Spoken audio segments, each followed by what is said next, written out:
স্বাস্থ্য দপ্তরের এক সিদ্ধান্তে গ্রামের মহিলারা ক্ষুব্ধ হয়ে গ্রামের উপস্বাস্থ্য কেন্দ্রটি তালা বন্ধ করে দেয়।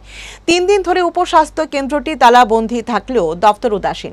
সংশ্লিষ্ট গ্রামে তীব্র উত্তেজনা বিরাজ করছে। ঘটনা কৈলাসহরের সিঙ্গিরবিল এডিসি ভিলেজ এলাকায়।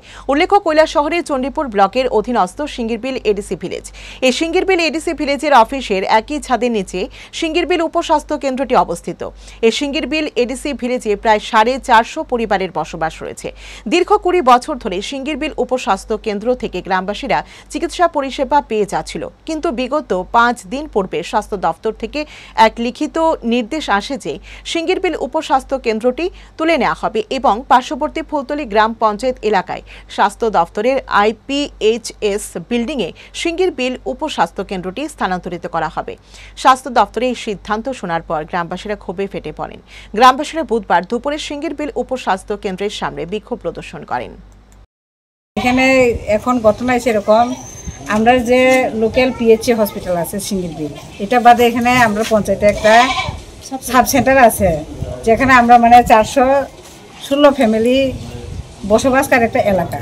এখানে একটা সাব সেন্টার, যেহেতু পোলিও টিকা, বিভিন্ন ধরনের রাত্রে বয়স্করা, অনেক সময় ডায়রিয়া, অনেক কিছুই, অ্যালার্জি সব কিছু এখানে ঔষধ বিতরণী সব কিছু পাওয়া যায়।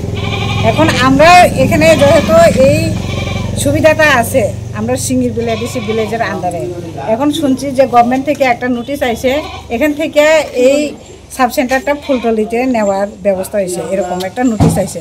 যেহেতু আমরা গভর্নমেন্ট সম্বন্ধে এত বেশি জানি না, এখন কথা হয়েছে আমরা সিঙ্গিরবিলের যেহেতু এখানে আগে থেকে আছে, যদি হসপিটালের সামনে হয়, আমরা এটা দশরামপাড়া, আমরা কয়েকটা এলাকা বড় বড় আছে ভিতরে, এইদিকে আমরা এটা দেওয়ানের ব্যবস্থা জায়গা আছে, কিন্তু এখান থেকে আমরা যারা এই পাড়ার প্রতিবেশী, আমরা এখান থেকে চাই না যে এখান থেকে ফুলতলি নেব। ফুলতলিতে আলাদা সাব সেন্টার হইলে এটা তারার ব্যাপার। আমরা এখন গভর্নমেন্টের মুখ্যমন্ত্রী যেহেতু স্বাস্থ্য দপ্তরে আছে, আমরা চাই যে আমাদের দাবি বিনম্র অনুরোধ, আমাদের লোকাল মন্ত্রী নেতৃত্ব আছে, যে আমরা এই যে সাব সেন্টারটা এখানে আমাদের সুবিধা দেওয়ানোর জন্য আমরা অনুরোধ করি আর কি রাজ্যের মন্ত্রীর কাছে।